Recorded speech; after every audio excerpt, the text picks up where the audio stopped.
Halo semua, kembali lagi dengan Neta di sini. Di video sebelumnya, aku udah ngebahas mengenai beberapa tools yang digunakan technical writer dalam dokumentasi.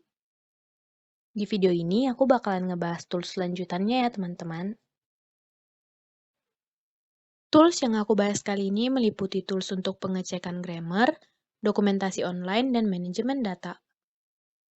Dalam menulis dokumen, seorang technical writer tentu tidak akan lepas dari dokumen yang menggunakan bahasa asing, khususnya bahasa Inggris. Terutama apabila seorang technical writer bekerja di perusahaan asing. Tentu dia akan membutuhkan tools yang membantu untuk melakukan pengecekan grammar. Grammar merupakan kaidah-kaidah yang mengatur penggunaan bahasa. Salah satu tools yang saat ini populer untuk pengecekan grammar adalah Grammarly. Grammarly adalah pengecek tata bahasa online, pemeriksa ejaan dalam struktur bahasa Inggris, dan pengkoreksi kekeliruan dalam menulis. Grammarly memberikan rekomendasi kata yang benar jika terdapat kata yang salah dalam struktur bahasa Inggris. Grammarly dapat diintegrasikan ke dalam aplikasi Microsoft Word, sehingga memudahkan pengguna dalam mengecek kesalahan dalam struktur bahasa Inggris. Namun dengan catatan, komputer harus terkoneksi dengan internet. Meskipun tidak menjamin tata bahasa dan struktur kalimat bebas kesalahan secara 100%, namun penggunaan aplikasi pengecekan grammar dapat membantu kamu dalam beberapa hal, yaitu yang pertama, kesalahan penulisan. Inginnya menulis traveling menjadi traveling. Dengan menggunakan tool, hal-hal sesimpel ini tidak akan luput. Yang kedua adalah kalimat pasif. Terkadang di sebuah dokumen terdapat banyak kalimat pasif yang digunakan. Bukannya tidak efektif, namun biasanya penggunaan kalimat aktif lebih disukai karena dianggap dapat memperjelas ide dan pesan yang ingin disampaikan. Yang ketiga, penggunaan kata yang terlalu sering. Tool Check Grammar akan memeriksa kata yang terlalu sering digunakan pada tulisan kamu. Tidak hanya tahu mengomentari, tapi tool ini juga akan merekomendasikan daftar kata alternatif yang dapat kamu gunakan pada penulisan kamu. Yang keempat adalah tanda baca. Penggunaan tanda baca memberikan makna tersirat dalam suatu penulisan. Tools ini akan bantu kamu untuk tahu kalimat bagian mana yang harus disisipkan tanda koma, tanda petik, dan tanda baca lainnya. Tool selanjutnya adalah terkait dokumentasi online.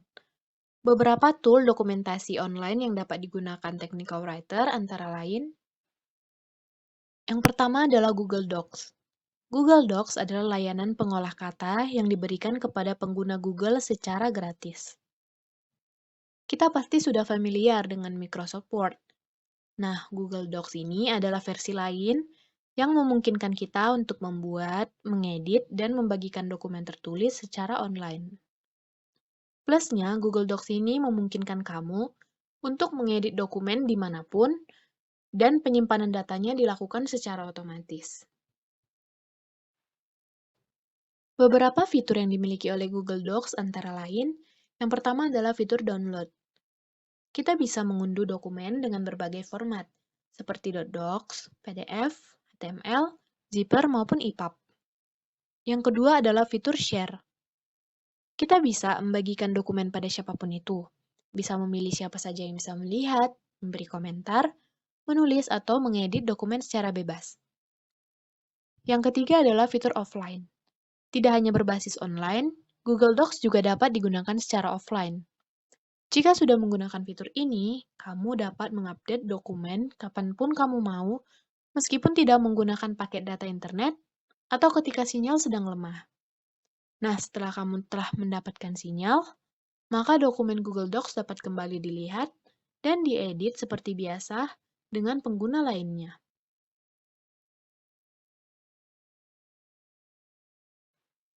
Tidak hanya dengan dokumen FSD, SRS, BRD, Tor, dan lain sebagainya, technical writer juga nggak terlepas dari dokumentasi API.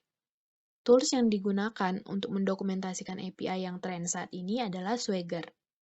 Swagger adalah tools yang menggambarkan sebuah API, sehingga API dapat dikonsumsi dengan baik oleh para stakeholder, khususnya developer yang berinteraksi dengan API tersebut.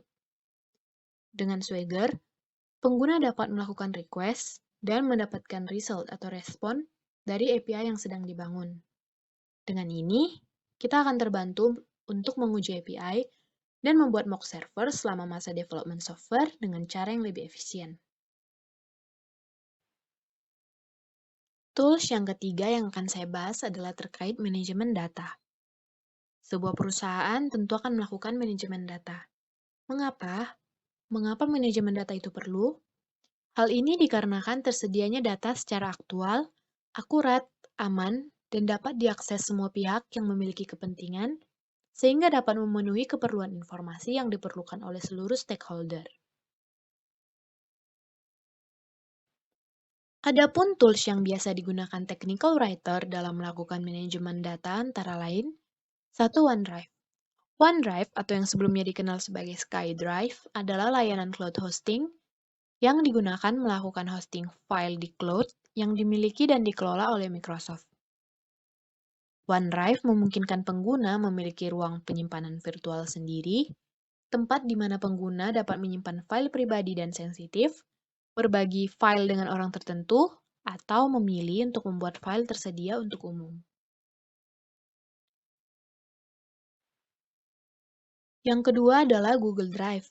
Google Drive adalah layanan penyimpanan data yang tersinkronisasi dengan layanan Google seperti Gmail, Hangout, Google Foto, bahkan saat ini juga dengan aplikasi WhatsApp, guna pembackupan data pada akun Google Drive.